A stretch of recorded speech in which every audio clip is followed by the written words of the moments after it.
Deception number 1. The Honold Act is necessary for inclusion in the reauthorized Violence Against Women Act, or VAWA, for police to avoid victim re-traumatization, said by the Democratic Senator and former prosecutor Amy Klobuchar. Deception number 2.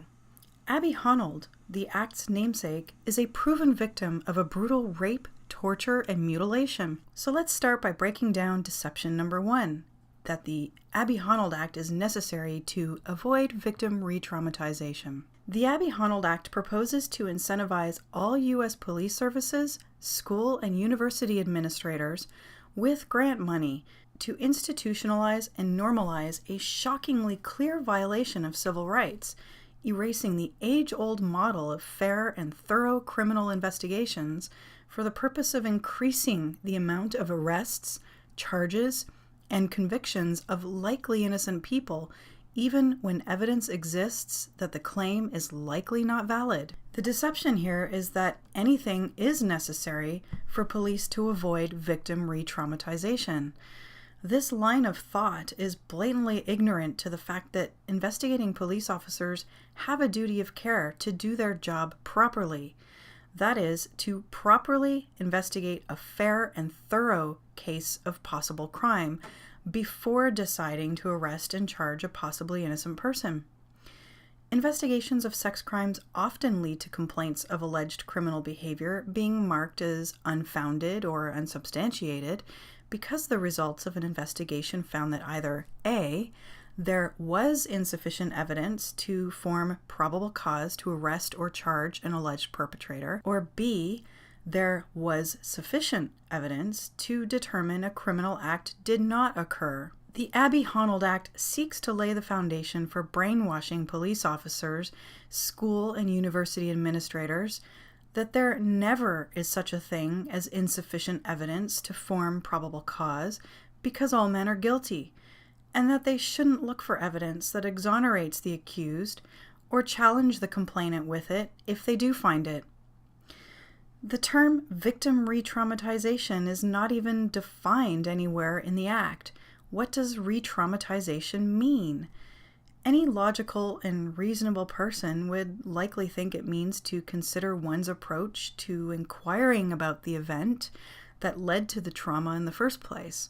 For example, if you meet someone whom you've heard to be a sole survivor of a plane crash, you may think to yourself, is it disrespectful to start asking them about their experience when possibly they don't want to be reminded of it? Or is it more respectful to avoid the topic altogether until they willingly talk about it themselves unprompted? Put in the context of what the Abby Honold Act proposes, neither of these approaches are appropriate when it comes to a police officer's duty of care to properly and thoroughly investigate a sex crime claim. The sole survivor of a plane crash would indeed be asked questions about everything they can remember leading up to the plane crash, chronologically, to assist the investigation of the cause of the crash. Their statements would then be compared to all the other forensic evidence to help rule in or rule out all of the varying theories that they're developing during the investigation. But you and I both know investigating police officers should not be pussyfooting around the serious question of whether or not a serious crime took place, at the risk of possibly offending the complainant with unwanted questions. So what should an investigating police officer's approach look like?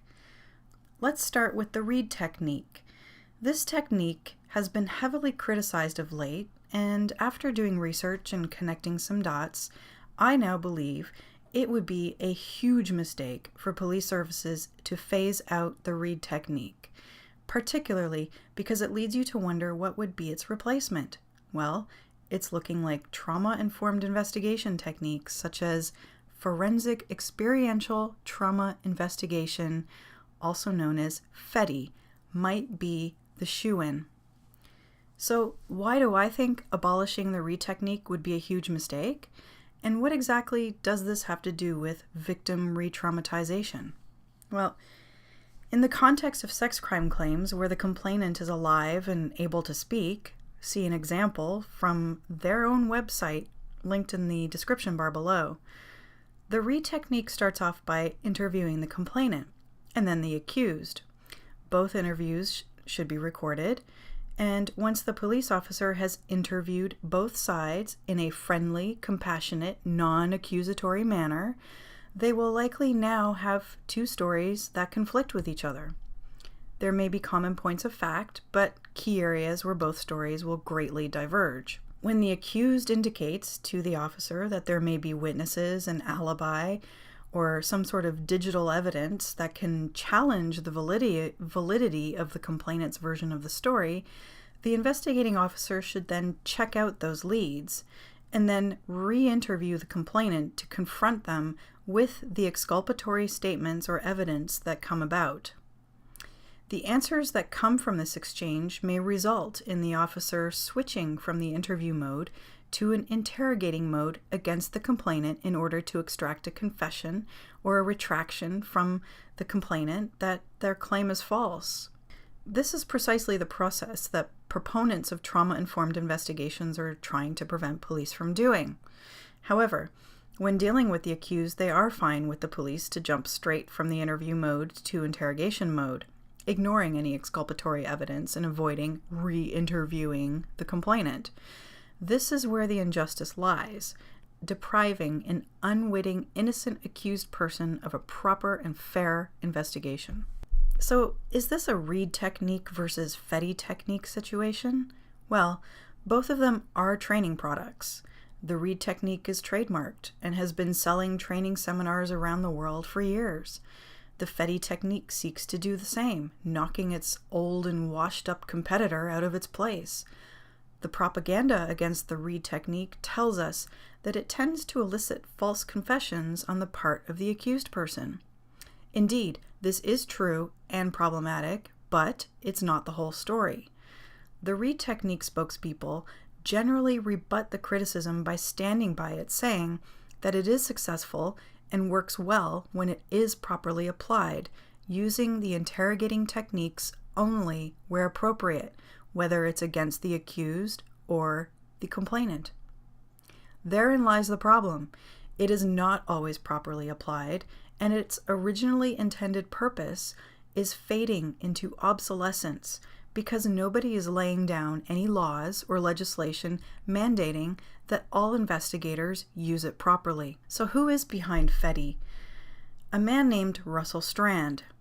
This is the man that stands to profit from his training programs that the Honold Act seeks to institutionalize and normalize for both law enforcement and school university administrators.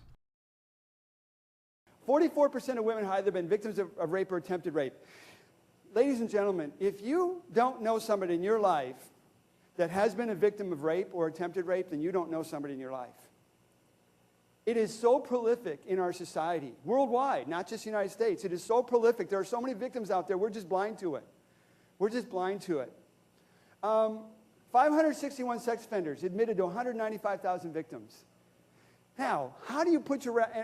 That's this. 561 sex offenders sexually assaulted that many people.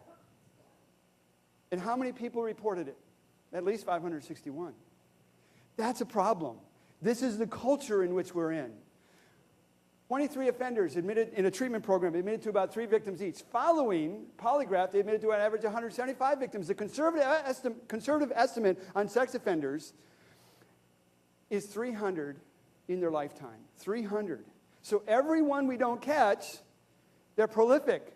They are prolific. And this problem that we have called sexual assault is not something we're going to train our way out of. It's something we're going to lead our way out of. And we have to lead our way out of it at every level, starting at the top and working our way out. So the first thing I want to ask you is a question, because I want to try to instill some thought. I want to try to instill some analytical abilities here. Look at the title. It says, Achieving Cultural Change to Eliminate Sexual Assault. Does anybody in here think that we can achieve cultural change? Raise your hand. Okay? I believe we can achieve cultural change. Does anybody in here believe that we can eliminate sexual assault in the military? Do you think we can actually eliminate it completely? Okay? Do you think that's a realistic goal? What's a realistic goal? A realistic goal is something that we can achieve. See, unfortunately, by saying that we're going to eliminate sexual assault, what does that do to that goal? Let's cure world hunger, bring in world peace, stop crime. If we stop crime, we do away with the MP Corps. Hua? No, we don't want to do away with the MP Corps. We want to keep us. So when we look at achieving cultural change to eliminate sexual assault, I think we need more realistic goals. I think it's a great vision, and I think to say that we don't want to eliminate sexual assault is something less than what we should say. However, we need achievable goals. Achievable goals are these. Achievable goals is that when a military member reports sexual assault, they are treated with respect, they're treated with honor, they're treated with dignity along the entire system, not just at your level, but every level. Achievable goals are that when a military member is sexually assaulted, they feel free to report it. They feel comfortable to report it. They know that not only you, but their battle buddies are going to respect them and treat them with dignity. We're not there yet. We have a long ways to go there. Respectable or achievable goals include bringing down the prevalence rates, raising the report rates. Right now, our report rate is hovering somewhere around 30%, which, by the way, is very good, because in most civilian societies, the report rates are about 18%. So we're doing very well there. So by the end of this seminar, I'm going to hopefully give you some information, some things to think about, but most importantly, I want you to know that we're already getting at this problem. I want you to know that we're not failing. It may seem like we're failing. It may seem like every time we have senior leadership, go in front of other people, it looks like we're failing because our goals, I think, are unachievable. What our achievable goals should be that we reduce prevalence, we increase reports, we treat victims with dignity and respect, and we hold offenders accountable. Those are achievable metrics that we can get at. So, before I go any further, I am not a spokesperson for the Department of Defense. I'm speaking for me. I am a member of the Department of Defense, but my views might be different from some others. So, just want to throw that out for the lawyers in the room.